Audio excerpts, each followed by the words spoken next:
Nous sommes toujours dans l'épopée mandingue de Djibril Tamsir Niane. L'histoire en rapport avec le royaume mandingue, Soundiata Keïta, contenue dans la littérature orale africaine. Cette œuvre a été éditée en 1960 par les éditions Plaisance africaine. L'auteur est né en 1932 et il a quitté ce monde en 2021. Mesdames et messieurs, nous avions parlé de Nana Triba, cette femme qui a libéré son peuple. Aujourd'hui, c'est Soundiata Keïta qui est vantée. Ses mérites sont reconnus, mais reconnaissons qu'il y eut une femme. Une femme, pour ne pas dire deux femmes. Sogolon Condé, sa mère, qui n'est pas n'importe quelle femme. Une femme qui a engendré un roi lion. On reconnaît les prouesses de Soundiata Keïta, mais il faut quand même reconnaître la contribution de Nana Triba également, qui est sa sœur d'une autre mère, mais du même père. Je le dis ainsi parce que il y eut un problème entre les deux femmes, Sogolon Condé et Sassouma Berete, du roi Manga Konfata. Je dirais que c'est Nana Triba qui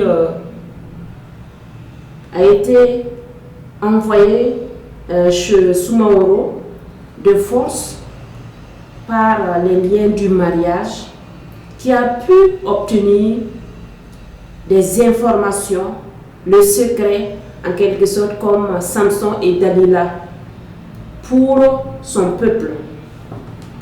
Et c'était l'ergot de coq que Soundiata a effectivement utilisé pour détruire le royaume de Soso, pour tuer le roi de Soso, Soumaoro. Et là, il faut quand même reconnaître les mérites de Nana Triba. Cependant, ce qu'elle a pu bénéficier n'a pas été présenté. Pour vous dire que Nana Triba savait que la place de la femme était en arrière-plan. Est-ce que l'arrière-plan est apprécié? Pour des gens qui veulent se faire voir, on ne va pas l'apprécier.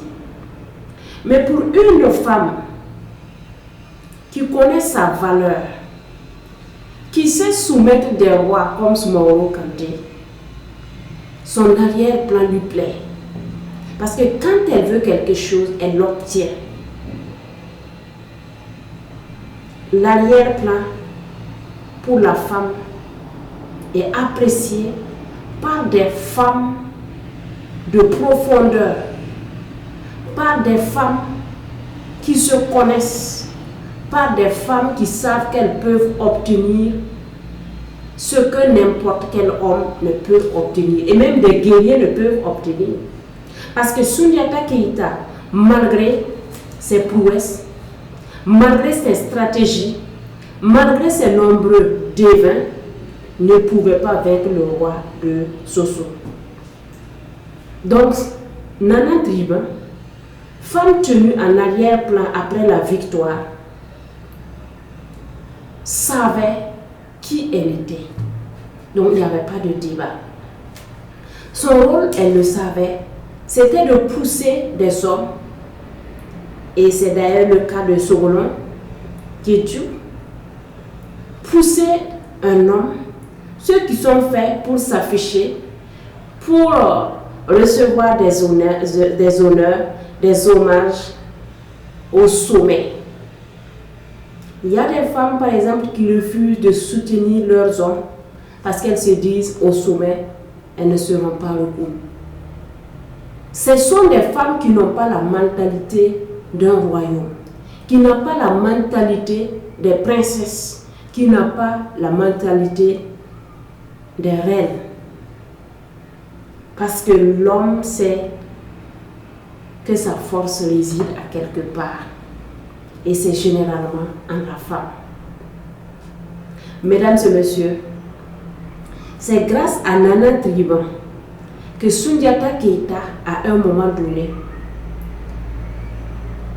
à la rencontre de Kouroukan Fouga, qu'on a développé dans ce livre également, le partage du monde, Kouroukan Fouga, ou le partage du monde dans cette œuvre, a pu bénéficier de ces honneurs.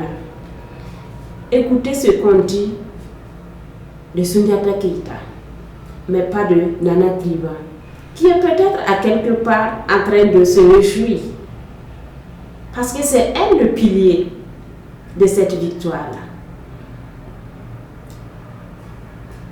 Je vous lis. Je vous salue tous, guerriers du Manding, de Do, de Taban, de Mema, de Ouagadou, de Bobo, de Fakoli. Guerriers, la paix est revenue dans nos foyers. Puisse Dieu nous la conserver longtemps. Ça, c'est Kamandien qui y a parlé. Sur terre, l'homme souffre un temps, mais jamais éternellement. Nous voici au bout de dures épreuves. Nous sommes en paix. Dieu soit loué. Mais cette paix, nous la devons à un homme qui, par son courage et sa vaillance, a su conduire nos troupes à la victoire. Qui de nous, seul, eût osé affronter Soumaoro? Nous lui avons versé tribut. L'insolent s'est cru tout permis. Quelle famille n'a pas été déshonorée par Soumaoro? Il a enlevé nos filles et nos femmes. Et nous étions plus lâches que les femmes. Il a poussé l'insolence jusqu'à enlever la femme de son neveu, Fakoli. Nous étions anéantis et humiliés devant nos enfants. Mais c'est au milieu de tant de calamités que soudain notre destin a changé. Un soleil nouveau s'est levé à l'est. Après la bataille de Taban, nous nous sommes sentis hommes. Nous avons compris que Soumaoro était un être humain et non pas l'incarnation du diable, car il n'était plus invincible. Un homme venait à nous. Il avait entendu nos gémissements et il venait à notre secours comme un père quand il voit son enfant en pleurs. Cet homme, le voici. Manga Soundiata, l'homme aux deux noms que les devins ont annoncé. C'est à toi que je m'adresse maintenant, fils de Sogolon. Toi le neveu des valeureux guerriers de Do. C'est de toi désormais que je tiendrai mon royaume, car je te reconnais comme mon souverain. Ma tribu et moi, nous nous remettons entre tes mains. Je te salue. Chef suprême, je te salue. Fama des Famas, je te salue. Mansa. Vous voyez comment Soundiata Keita est loué par les autres rois qui ont certainement été malmenés. Ils ont même dit que leurs filles et leurs femmes étaient enlevées. Ils étaient humiliés devant leurs enfants. Vous imaginez un homme humilié devant ses enfants. Capturer sa femme devant lui et peut-être faire des choses sous son regard. C'était humiliant.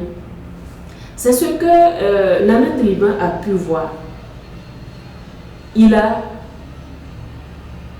fallu que cette femme observe et voit la cruauté d'un roi vers des royaumes qui n'aspiraient que la paix. Et cette paix a été restaurée grâce à elle, qui est passée par son frère pour vraiment pacifier la région. Pour dire que Nana Driban avait le cœur de femme qui compatit, qui est sensible par rapport aux souffrances de son peuple, par rapport aux souffrances de l'innocent, par rapport au gémissement d'un peuple qui n'aspirait qu'à la paix. Cependant, elle est tenue en retrait, en arrière-plan, parce que la société est construite de cette manière. Et qu'est-ce qu'elle gagnerait même en recevant des hommages?